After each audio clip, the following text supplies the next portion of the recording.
Hi, welcome back to today's Tomorrow's Past and my history of Christmas traditions. In today's video, we're going to be looking at Boxing Day and why it's called Boxing Day, why we kiss under the mistletoe, and where did we get Christmas crackers. Boxing Day is celebrated on the 26th of November in Britain and some other countries that used to be part of the British Empire, for example Australia, New Zealand and Canada. Boxing Day is a time to spend with family or friends, and particularly those that you don't get to see on Christmas Day. Many people gather for meals, spend time outside, or just simply relax at home and enjoy having the day off. But why do we call it Boxing Day? The Oxford English Dictionary gives the earliest mention in 1830, defining it as the first weekday after Christmas Day, observed as a holiday in which postmen, errand boys and servants of various kinds expect to receive a Christmas box. But the origin of the name has never been completely determined, most likely due to the varying theories. In Britain, it was customary for servants to be given Christmas boxes of money or presents on the first weekday after Christmas, as thanks for good service throughout the year.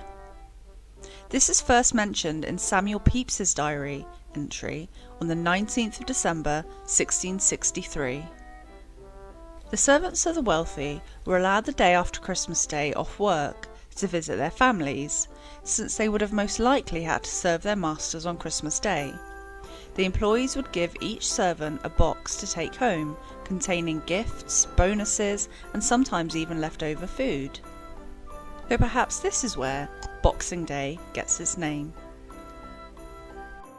Another theory is that the name could have originated from the church's collection boxes that were traditional at Christmas, called alms boxes.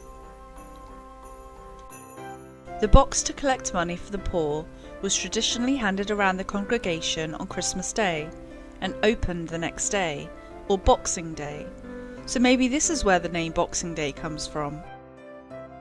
The third theory that I could find was maybe the name refers to a nautical tradition. When setting sail, ships would carry a sealed box containing money, and it was for good luck. If the voyage was a success, the box was given to a priest and opened at Christmas, and the contents were then given to the poor. So who knows why we call Boxing Day Boxing Day? Maybe it's one of these theories, or maybe it's a combination of them all. Let me know what you guys think in the comments. Kissing under sprigs of mistletoe is a well-known Christmas tradition, but this little plant's history as a symbolic herb dates well back, even thousands of years.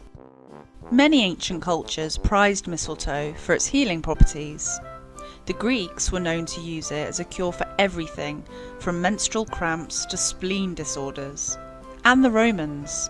They noticed it could be used as a balm against epilepsy, ulcers, and even an antidote to poisons. The plant's romantic history most likely started with the Celts. Mistletoe can blossom even through the harshest winters, being an evergreen, and the Druids would have seen this as a sacred symbol of life, and most likely would have used it to try and increase and promote fertility. Another famous chapter in mistletoe's history comes from Norse mythology. Norse mythology originates in Germany and is similar to that of Greek mythology. As the story goes, when the god Odin's son Baldur was to die, his mother Frigg, the goddess of love, went to all the animals and plants of the natural world to secure an oath with them that they would not hurt her son. But Frigg neglected to consult with the unassuming mistletoe, so the evil god Loki made an arrow from the plant, and he made sure that it was used to kill Baldur. Baldur was, however, resurrected from the dead, and delighted his mother declared mistletoe a symbol of love and vowed to plant a kiss on all of those who passed underneath it. Mistletoe's associations with fertility and love continued through the Middle Ages, and by the 18th century it had become widely incorporated into Christmas celebrations. Christmas crackers are a traditional Christmas favourite in the UK. However, they were first made in about 1845 by a London sweetmaker called Tom Smith. Tom had seen the French bonbon sweets on a visit to France in 1840, and he came back to London and tried selling sweets similar to that in England. He also included a small motto or a riddle inside the sweet, but they didn't sell very well at all. Legend then says that one night, while he was sitting in front of his log fire, he became very interested by the sparks and cracks coming from the fire. Suddenly, he thought what an idea it would be if his sweets and toys could be opened with a crack when their fancy wrappers were pulled in half. So in 1861, Tom Smith launched his new range of what he called bangs of expectation.